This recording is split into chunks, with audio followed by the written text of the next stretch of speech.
Hello. This week and the coming one will be about some types of graphic aids that we may encounter within reading passage. Remember that we finished the last lesson about text mapping and the topic of Alzheimer's disease with a graph, and that we delayed talking about that graph until this week. If you look at the graph, it is composed of a title at the top. Then the figure under the title is composed of three colored areas, green, blue, and orange. These colors represent the age groups as illustrated under the figure.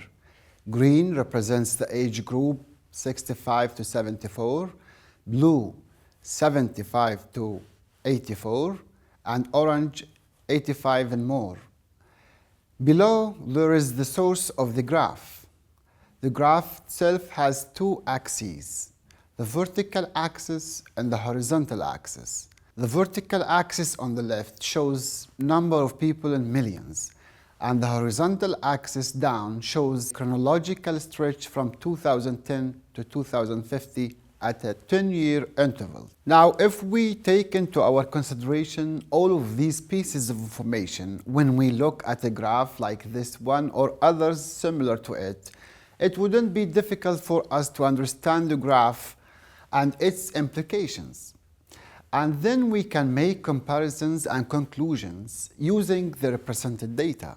Before we talk about the given graph, make any comparisons or conclusions and relate it to the passage, let's first introduce the topic of graphic aids by answering the following questions. We have 4 questions as shown.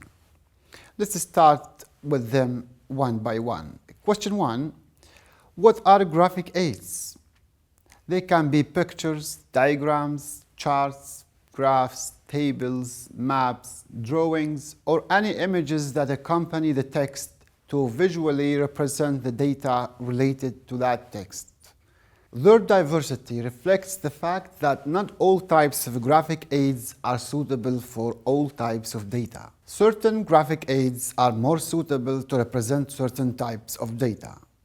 So there are several, but some of them are more commonly used than others. The ones we will consider and explain are line graphs, bar graphs, pie charts, and tables.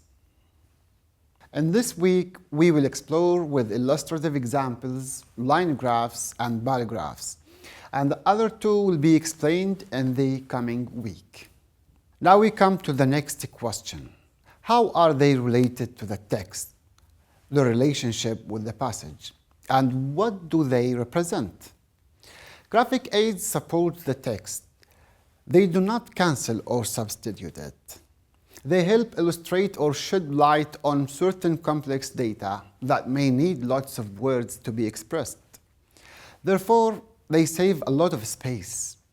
They highlight information found in the text and may provide and represent information that may not be found in the text, but of course serves and clarifies it. They also visualize ideas, relationships, and trends of graphed information. And since they are visual formats, they are more easily noticed and understood. The third question now. What is their importance? They serve better focusing and understanding, and they draw our attention to what is usually important in the text.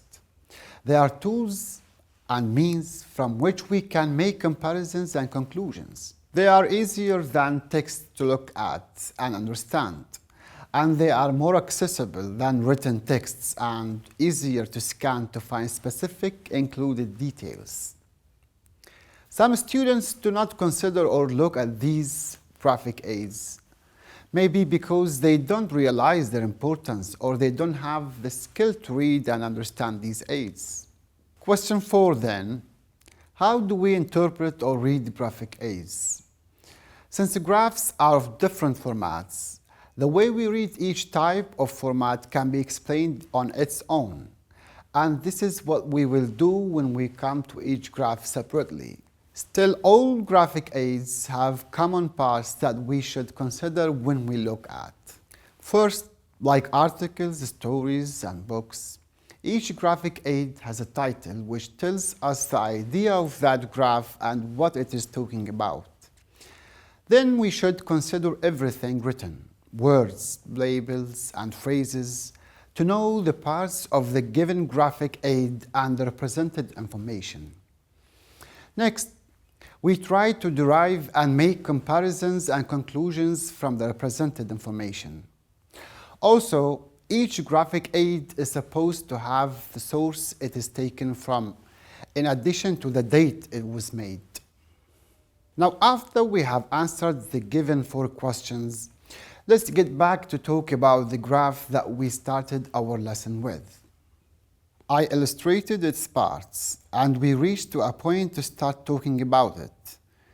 So first, from the title, it shows the projected number of people with Alzheimer's concerning 3 groups of people according to their age.